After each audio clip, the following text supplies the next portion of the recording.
Welcome, welcome, welcome, welcome to you all. Happy Families Day to those of you that are in Ontario, Canada. Might as well I just extend that Family Day greetings to every family across the world. Welcome.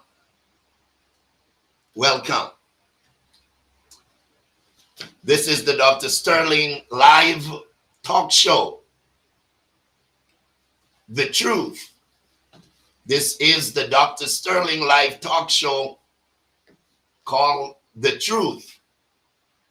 This is where we speak the truth, the whole truth, and nothing but the truth.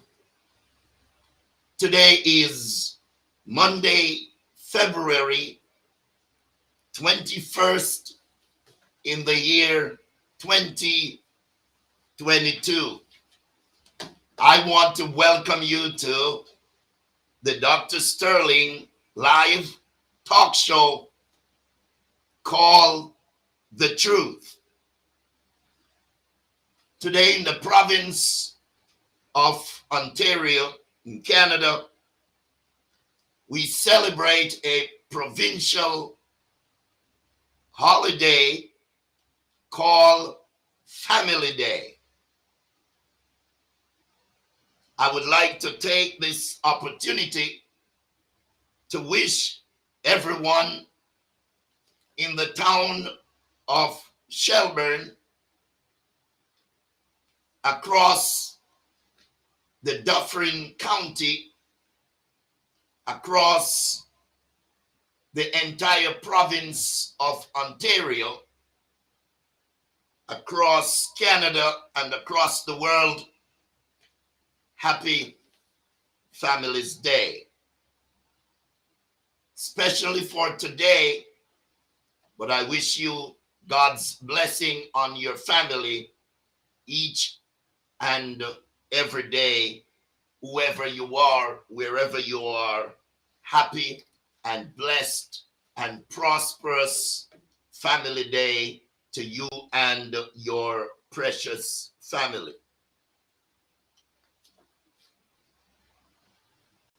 This is part 1 of episode 1 in this talk show series, our first series. I'll give you the topic in a little while. Right now, I would like to say a very, very, very special Family Day greetings to all elderly, all senior citizens and veterans across Shelburne, across Dufferin County, across the province of Ontario, across Canada, and I will even extend that across the world. Happy Family Days to all seniors, all senior citizens, and all veterans.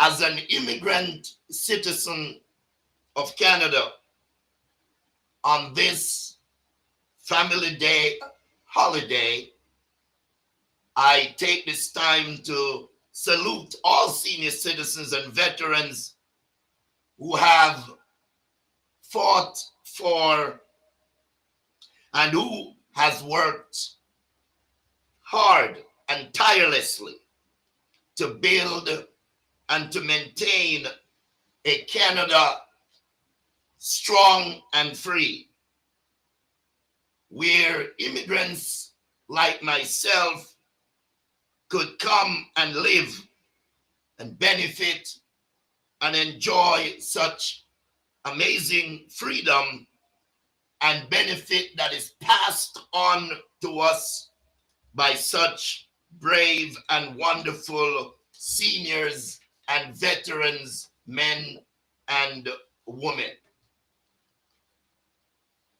As an immigrant citizen of Canada, I personally brought practically no wealth with me when I entered Canada on my first entry, which is over 30 years ago. Also, in my generation, we brought nothing with us into Canada. But when we all arrived here, immigrants and this present generation, when we arrived here in Canada, either through birth or through migration, we found a very thriving and great Canada that was and is swelling with great potentials. That simply means that we all, both immigrants and both citizens by birth, the people, we hold the people that were here before us maximum respect and honor. The first set of people on that list that we hold this maximum respect and honor to, that comes to my mind, and I'm sure to yours, are not firstly those who are already dead, but rather all the many senior citizens and veterans who are still alive among us today. We honor them. If the generations and the seniors that were before us, before you and I, and if the veterans had not fought for Canada's freedom, if they had destroyed Canada, there would be no Canada for me and my family to migrate to in search for a better life, a better way of living. Today, on behalf of my generation and on behalf of all migrants, citizens, permanent residents, and others in Canada, with the highest and utmost, greatest, and most sincerest gratitude and appreciation, I respectfully salute all senior citizens and veterans of Canada.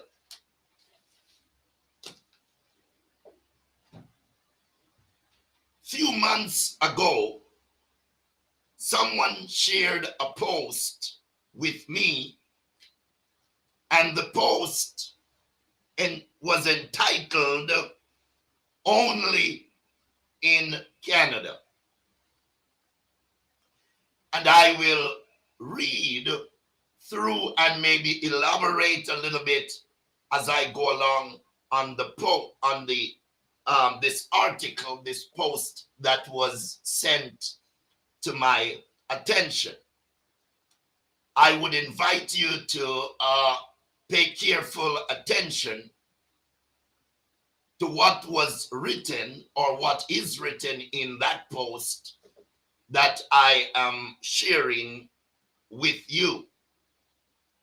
At the end of reading this and my elaboration, I will be open for your feedback, your reaction. And each and every Monday when this talk show is being aired, I will be inviting, and the platform will be open for your reaction, for your feedback, for your comments, for your questions, for your concerns. And there are multiple ways in which you will be able to contact or to send your message, your concerns, your question through. There will be several ways for you to contact the program directly while we are here. And I will be very happy to respond to as many of your feedbacks that we can. I'll give you some information right now that if the show interests you, which I'm sure it will, you can reach out. You can call straight or direct phone call to 905-757-9592. And that should be on the caption of the Facebook video. You can also call that number by using WhatsApp. So you could WhatsApp me on that number, 905-757-9592. You can also send a message to Facebook Messenger, and that would be my Facebook name, Reverend Vincent Sterling. And on Facebook, those of you that are watching on Facebook, join me on Facebook. You could send your question or your feedback or your concern or your comment in the comment box, the comment area. We are not on Zoom tonight as planned through a little bit of technical challenges, but hopefully we're looking forward to get our Zoom audience going each Mondays at 8 p.m. on our talk show. So those are the ways that you can send in your question and make your calls and be a part of the show tonight. So listen, thank you again for tuning in, for joining this. I am your host, Dr. Sterling, and you are tonight a part of the Dr. Sterling Live talk show called The Truth. And this is where I said before, we speak the truth, the whole truth, and nothing but the truth. So I was saying that few months ago, someone shared a post or an article, if you please, with me. And the title of that article or that post was Only in Canada. And it reads, "It is interesting to know that the federal government of Canada allows, a monthly pension of $1,890 to a simple refugee plus $580 in social aid." The article continued by saying that one refugee receives a grand total of $2,470 monthly income from the federal government. The article goes on to say $2,470 monthly multiplied by 12 months amounts to a grand total of $28,470 $920 being paid to a refugee. I would like to mention at this point that this information was not verified and confirmed with any federal government department to confirm that this is actually the facts. Um, I would invite you or encourage you to confirm it if you feel necessary, feel it is necessary to do, just to make sure that we have the facts. I'm just giving it as I receive it. And I can say this much, that I partly believe it to be the facts and to be the truth. It might, um, it might be slightly different, but I believe in generally it carries a certain amount of facts. The article continued to say, by comparison, the old age pension of a senior citizen. So the article gave us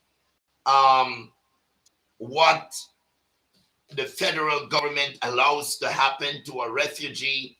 And now the article is going to compare what a refugee receive from the federal government in comparison to what a senior citizen receives from the government.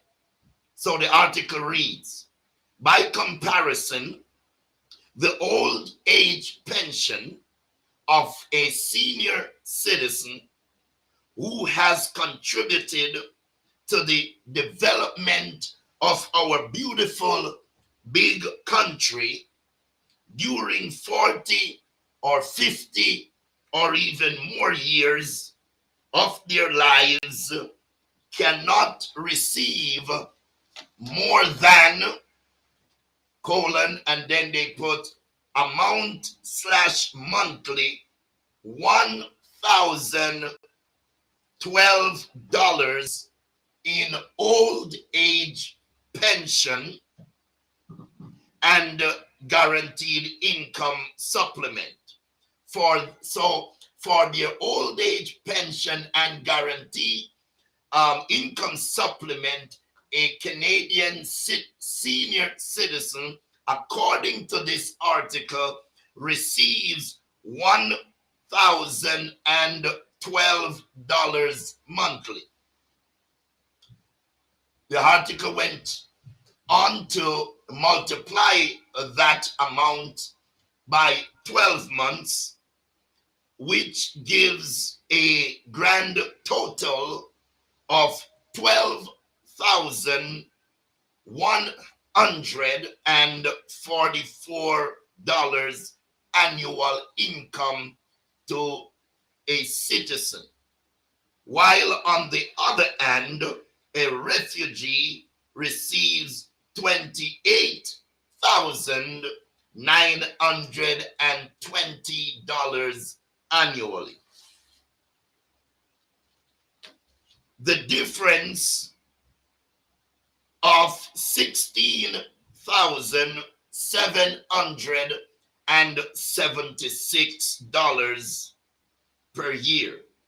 So annually, a refugee who shows up at the border or is in Canada or wherever they apply for refugee status, they would receive annually $16,776 more than what a senior citizen of Canada would receive annually. This, according to the article, like I said, I had not verified or confirmed the facts of this matter.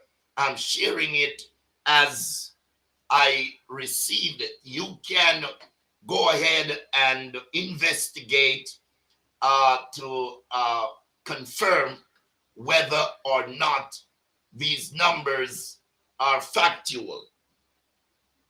The article or post goes on to say maybe our senior citizens should ask for status of a refugee instead of applying for old age pension. So the author of the article was suggesting using this as to make a point that if that is the case, if those numbers are, if they represent the true case, then it would be more profitable that a senior citizen apply for refugee status instead of applying for old age pension after they have worked towards the development and the betterment of this great country for 40, 50, or even more years. If someone can show up and claim a temporary status, stands to gain more financial help from their government and from their country. The person who writes this article is saying it would be more in the interest of the citizen not to apply for old age pension, but instead to apply for refugee status.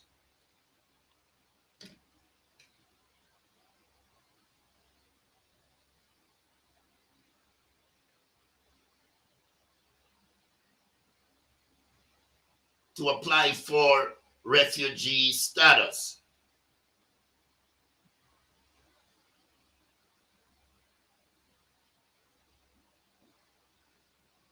I am just trying to see because I can't see you on Facebook just in case someone is reaching out, so I can't see your messages, so I would like to make sure that I can see you and at least see what you're saying.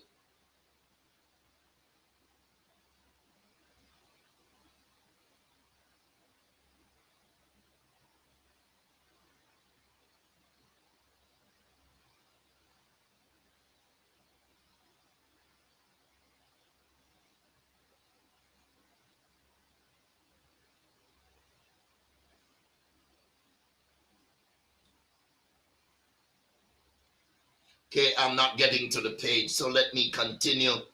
I probably have to pick up your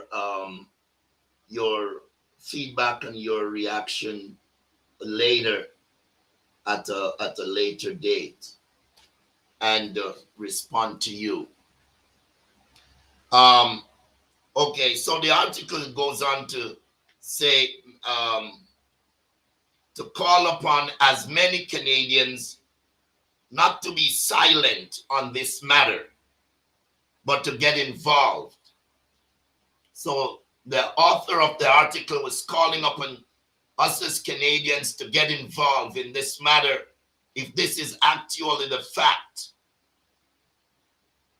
which there are always many complaints how Canadian citizens, senior citizens are treated poorly, or at least could be treated better than they are currently treated.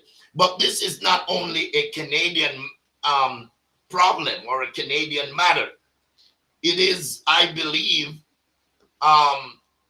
globally, or it goes on in many, many countries where seniors, before they got to seniors, They were youngsters, and many sacrificed their lives, worked hard, fought in wars to preserve and secure freedom. Many done all kinds of hard jobs and paid their taxes and worked very hard for the development of themselves and of their country, their province, their local township and cities. They worked hard all across the world, and it seems to be a chronic problem where governments seems to put people aside when they are no longer able to operate as the 9 to 5, 8 to 4 oiled machine to produce. So as soon as their ability to produce seems to minimize and reduce, then we don't need them anymore. Governments don't need them anymore. And governments won't treat them with the entitlement and with the honor and the respect that they rightly earned, not just deserve, but earned. So they are pushed aside in a little home, somewhere in a little bed, and no proper treatment of dignity is afforded to them. Now, after they have built a world and built a country and built cities and towns, build plazas, and build up the infrastructure of that we, the younger generation, and we, the migrants, come to have and enjoy, they are treated with such distaste, such dissatisfaction, such indignity. Put aside. I cannot, as an immigrant citizen, stand by and not joining in the fight to see that that doesn't happen. Like I said, if they had destroyed Canada, I wouldn't have a Canada to call home today. I owe them my respect. We all owe our senior citizens our utmost respect. Remember, they were here before us. That's what I want to emphasize on, that they were here before us. So, if they were here before us, which they were here before us, if they had destroyed the Canada we come to know, we wouldn't come to know this great Canada. We hold them our respect. So the author of this article wrote that they are encouraging everyone to get involved, that the citizens who deserve it most, that they would instead get the 2,470, and that the refugees receive the $1,012, which is the lower amount. I think that is a very fair proposal. I believe that's a very fair proposal. I think that's a very fair proposal, that the people who deserve the highest gets the highest, and the one who deserves the lowest gets the lowest. I believe that is a fair proposal. The author went, so that was the article that I want to share on this talk show tonight. I hope you have heard it and you're thinking about it, and I was appalled, quite frankly, when I read the article the first time a few months ago. I was really appalled. I was, I was, I was shocked. I was shocked.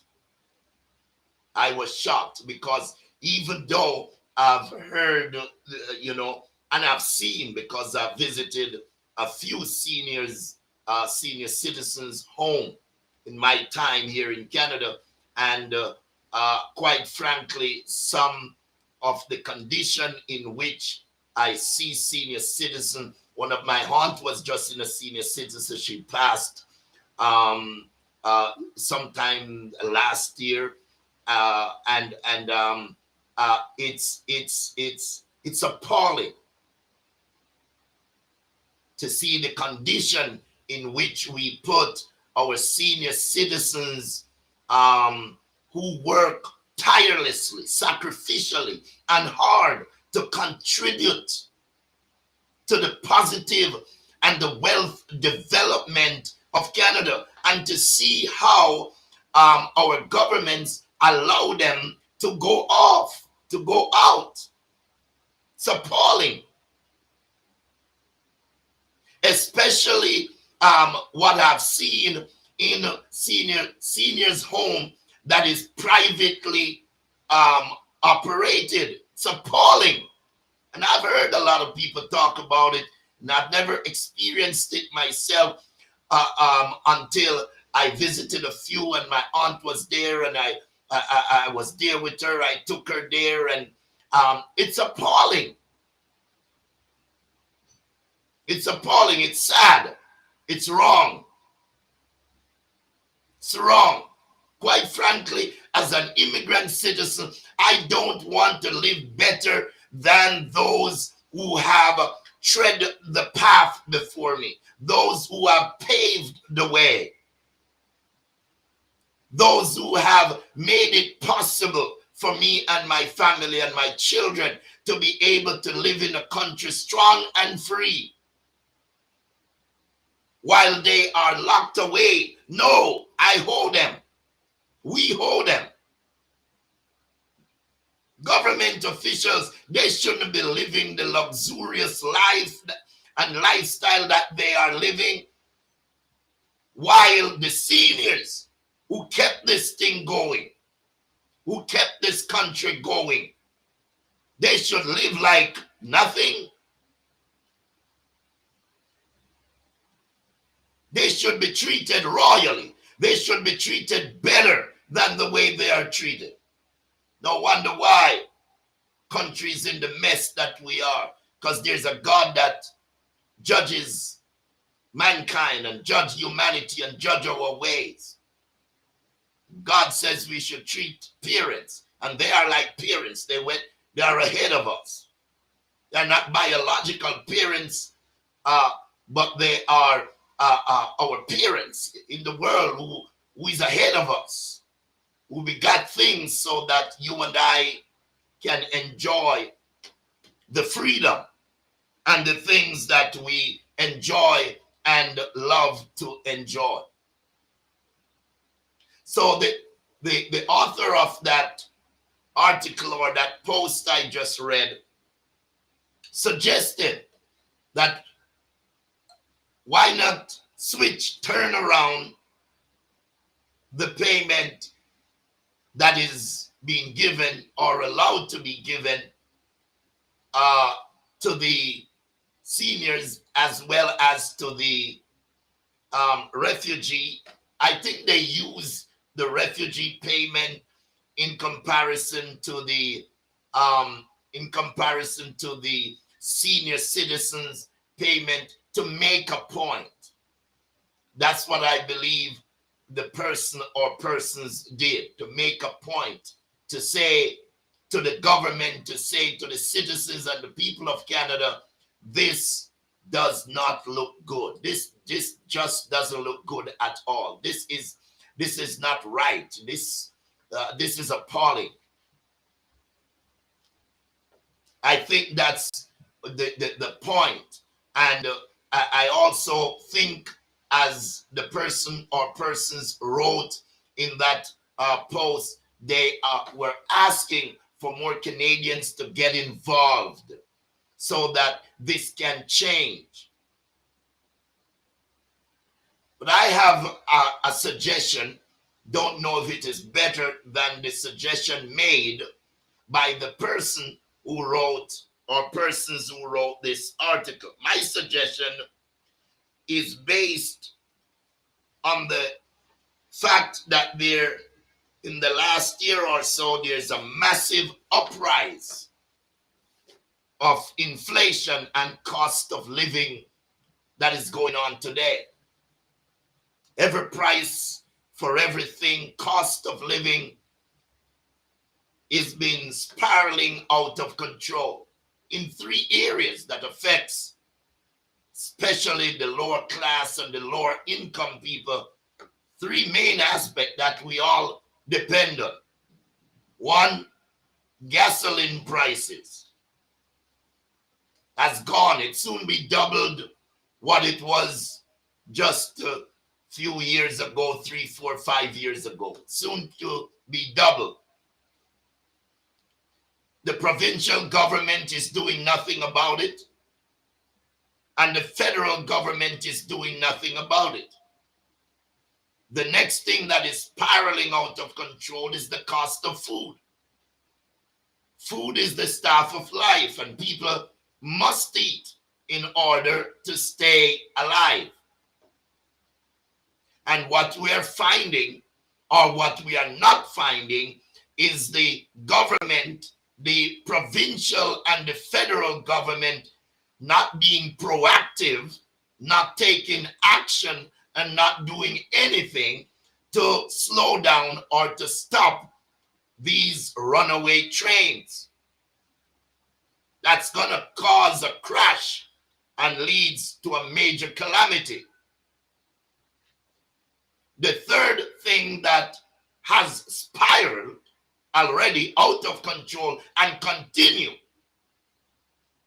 to be spiraling out of control in Canada, in Ontario, is the price of houses. A place for people to live. The price is out of whack. It has become crazy. It is on the news. It's in the paper. It's on the street. It is being talked about in every sector and every section of our Canadian society. Yet, the Premier, Mr. Doug Ford, and the Prime Minister, Mr. Justin Trudeau, seems to be putting a deaf ears and a blind eye to what is going on. And I may just add this note in, that the only thing that seems to interest them of late is COVID-19 and vaccination and the dividing of the nation, dividing of the people, no longer calling them citizens, but dividing them into one category called the vaccinated and the next category called the unvaccinated, and thereby creating an uneven field on which people should stand, penalizing some while rewarding some.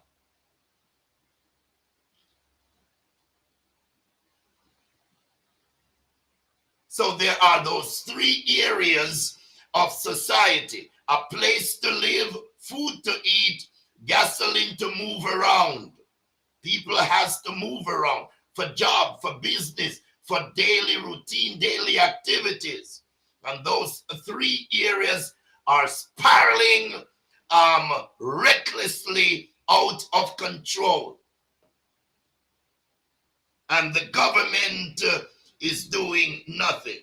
So the writer of that article I just read, and we're talking about it now, the author or the writer said, why not treat our senior citizens financially better than how we treat our refugees that we are taking in and giving a place, a safe place to live, and to for them and their families' safety. Why not give the senior citizens who labored long and hard for 40, 50, 60 years more money on their old age pension than we give to a person who is a refugee? So that um, I'm suggesting two things, or proposing two things. One, why not allow the payments given to the refugees to remain where it is, since it really takes nothing less than that amount to provide shelter and food for a small size family. For a single person, that would work out to about approximately $600 weekly, and probably that would be on the very high end. A single refugee, a single man or a single woman who is a refugee, $600, $600 weekly could be on the high end. Not really, but because one has to, or things have to make economical sense at the same time. So also, the immigration department would fast track refugee refugees application, so that they those that would be successful would be able to get off off the system, and they would be able to go and earn for themselves. So the person who wrote the article says, listen, why not switch the payment? Give senior citizens what the amount you're giving to refugees, and give refugees the amount that you're giving to senior citizens. Fair to me, makes sense. I'm just adding my thought on the matter. Said, why not? Okay, let that stay with a small family who is a refugee, and let's deal with the senior citizens the way they should be dealt with, the way they should be treated, the way they should be respected, the way they should be honored. Come on, Mr. Prime Minister. Come on, Mr. Ford. They are our mamas and papas. I don't care the complexion of their skin. I don't care whether they're white, black, pink, or blue. The fact of the matter is, they were here before us. They were here before you, Mr. Trudeau. They were here before you, Mr. Ford. And Pastor Sterling, they were here before you. That's why we call them elderly. That's why we call them Papa and Mama, Father and Mother. That's why we call them seniors and senior citizens. We call them that, and they are called by those names because they were here before. They built what we came and saw. They must be treated better, or else curse will be upon us, if it is not already upon this generation, for the way we treat our seniors.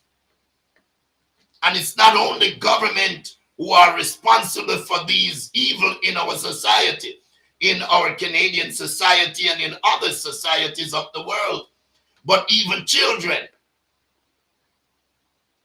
where their poor parents suffered long and hard, make some sacrifice for their children that is unimaginable.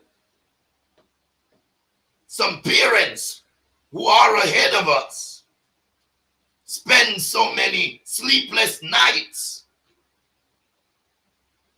when the loaf of bread or the slice of bread wasn't able to go around for the whole family.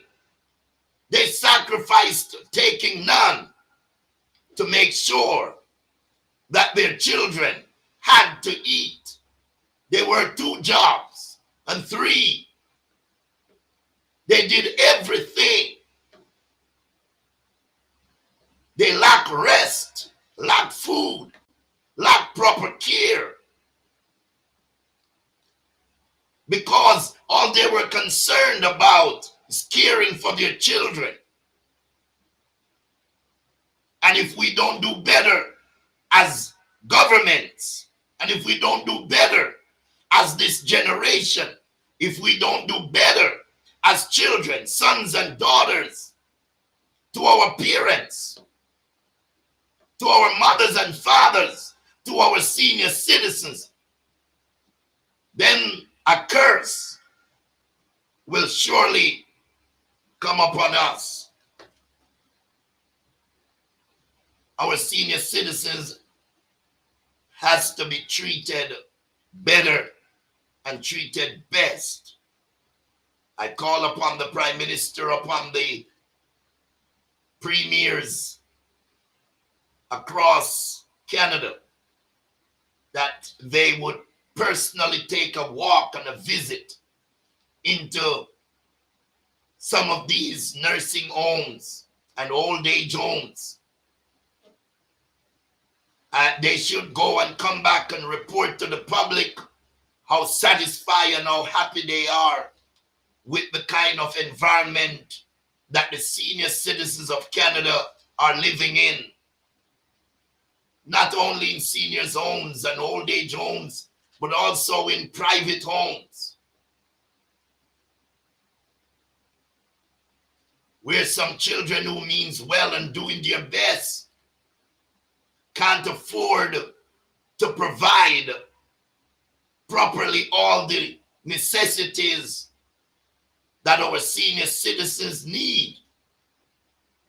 I would like the government officials, the politicians, who are always looking for people's votes, to go and come back and report if the condition that they see, if that is where they would have for their own mothers and fathers to be. My second proposal is, if this is not yet in place, because I don't follow a lot of things, I'm going to be following much more and being more up to date. But if this is not yet in place, I suggest that each province brings into being a separate provincial old age pension. So what I believe is in place right now is that the federal government of Canada is who or where old age pension comes from for an old age citizen of Canada.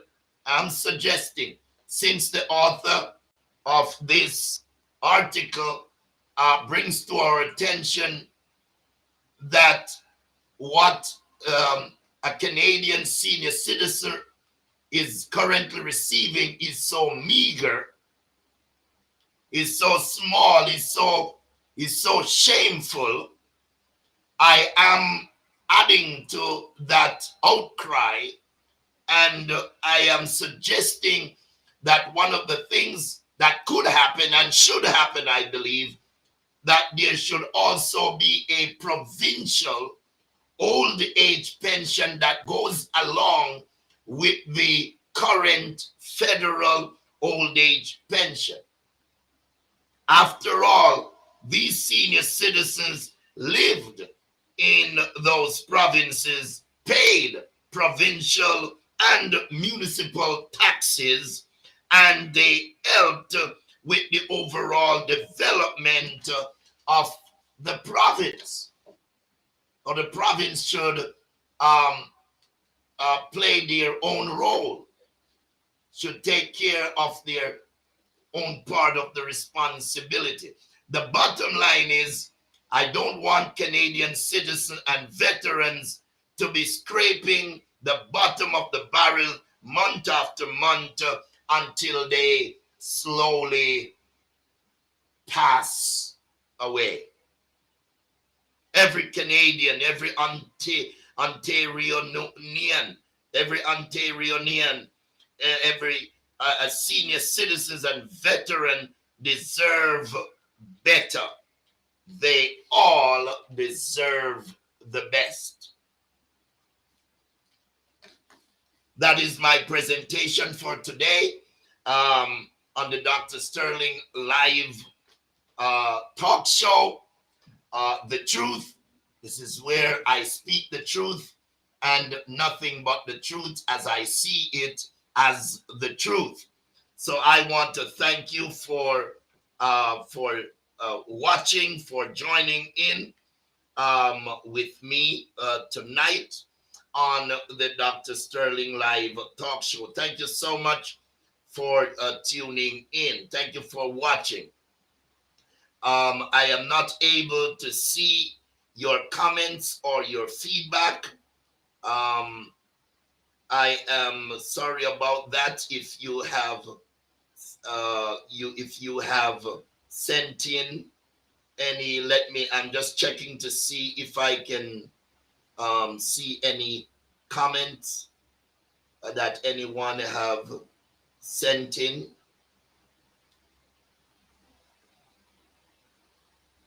I'm trying to see if anyone has sent in. All right.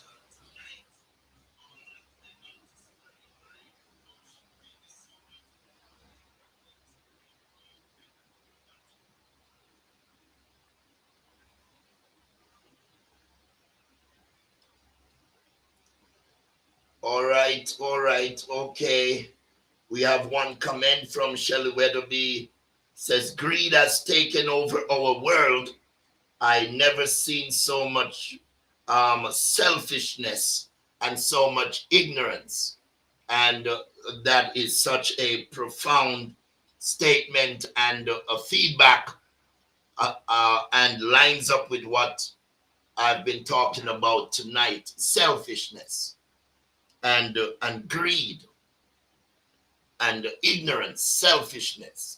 Every man, or most men, when I say men, I'm speaking of both sexes, um, is just so self-centered and so self-focused and self-driven and self-motivated and egoistic and just driven by ambition and not by vision.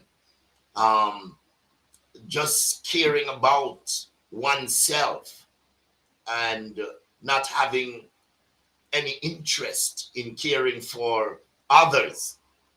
And this has been how the world is going, driven by excess greed. It's called avariciousness. Comes from the word avarice, which means excess greed for wealth. Excess.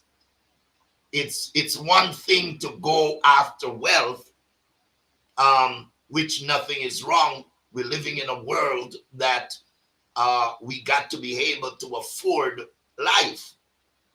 But excess avariciousness, the excess greed, that means the more one gets or the more one has, is the more one goes after, even if they have to take out of the mouths of those who hardly have anything. Who hardly has anything. Hardly has anything.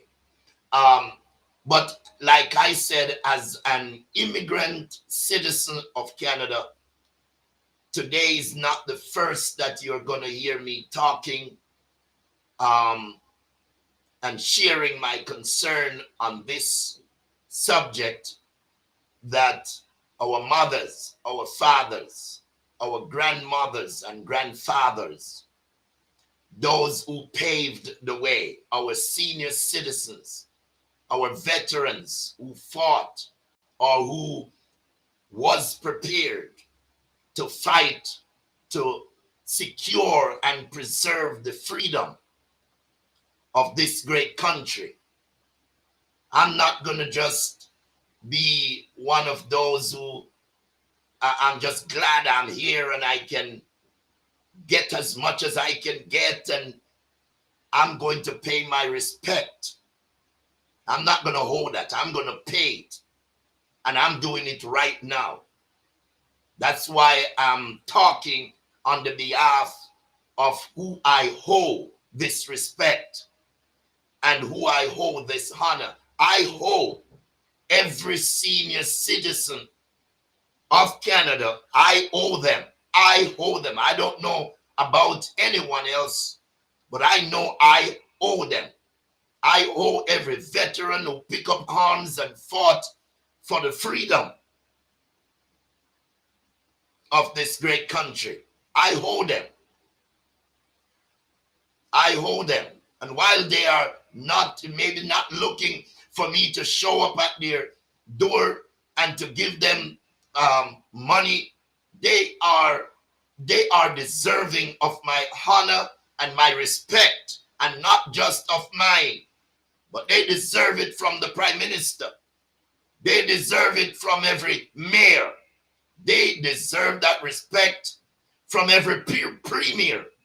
They deserve that honor and that respect from every citizen and everyone who lives in this country and benefit from the legacies that they have built and passed on.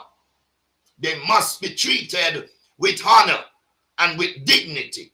They must be treated with utmost respect. They must be treated in the very best way. Shame on all of us if we fail to do that to our citizens. Shame on us if we fail to take care of our mothers and our fathers. Shame on us if we fail to take care of our senior citizens and our veterans. Shame. They must, they should, they deserve to live in very comfortable ways. And the country is not a poor country. Canada is not poor, that it cannot afford to do what we're asking or what I'm asking or what I'm saying and what I'm suggesting. Canada is not a poor country. And that's for another discussion. They are not poor. Canada can take the very best care of every single senior citizen and veteran in this country. And the people of Canada, the citizens of Canada, should see to it and should demand that the provincial government and the federal government carry that full responsibility in taking care of our senior citizens and our veterans in the very best way, until it becomes a talk and a precedent and a household conversation, where a positive conversation and a positive talk about how well Canada is doing when it comes to taking care of their senior citizens and veterans.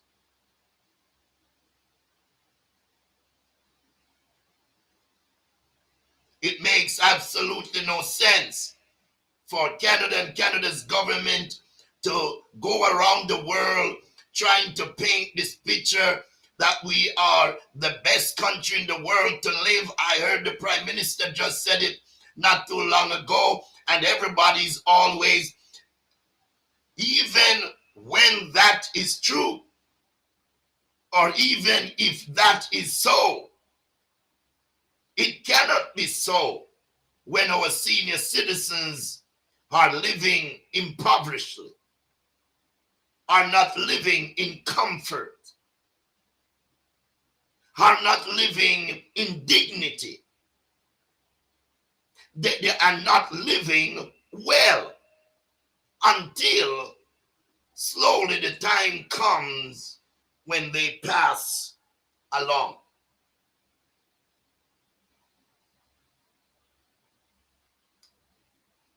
I would love your feedback on this show tonight. I would love your feedback on this show tonight.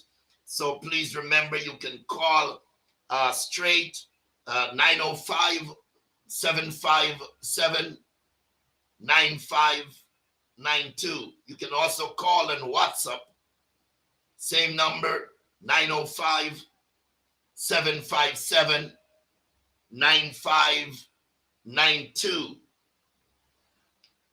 Or on Messenger, you could messenger the Facebook page, Reverend Vincent Sterling.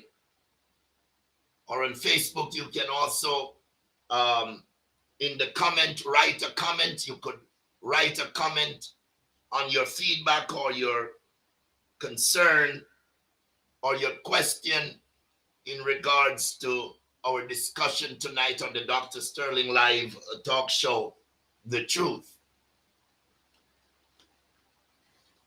I want to thank you for joining me. I want to thank you for your question. I want to thank you for your comment, your concern, the time you took to be with me tonight. Please be reminded that the Dr. Sterling Live talk show, The Truth, is aired every Monday night at 8 p.m.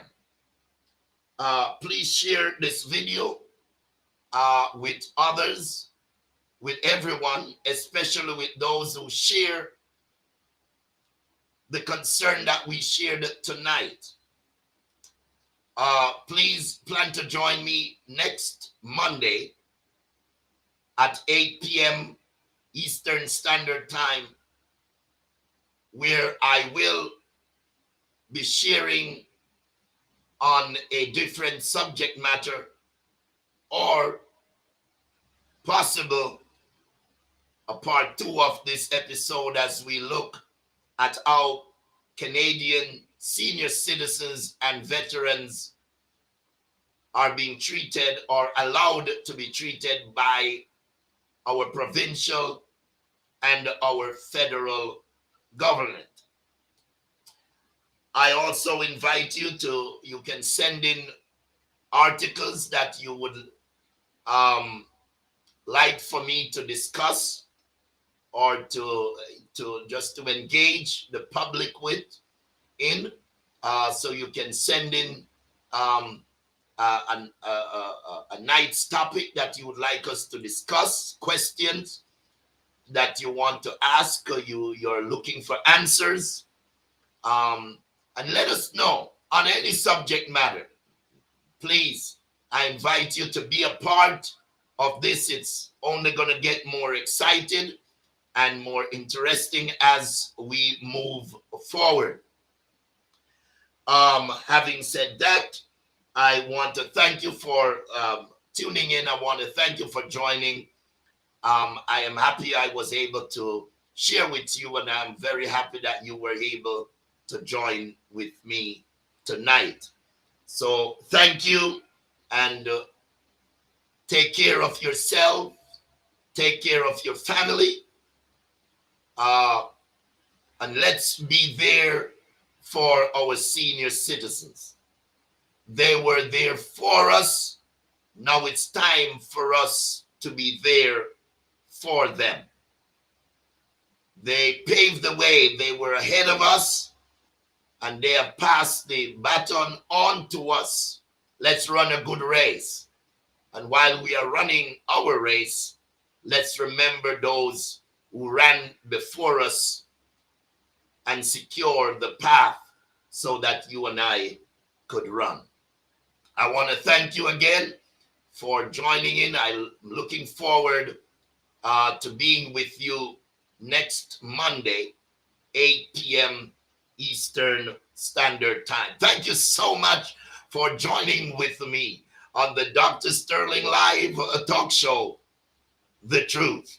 This is where we speak the truth, the whole truth, and nothing but the truth. God bless you.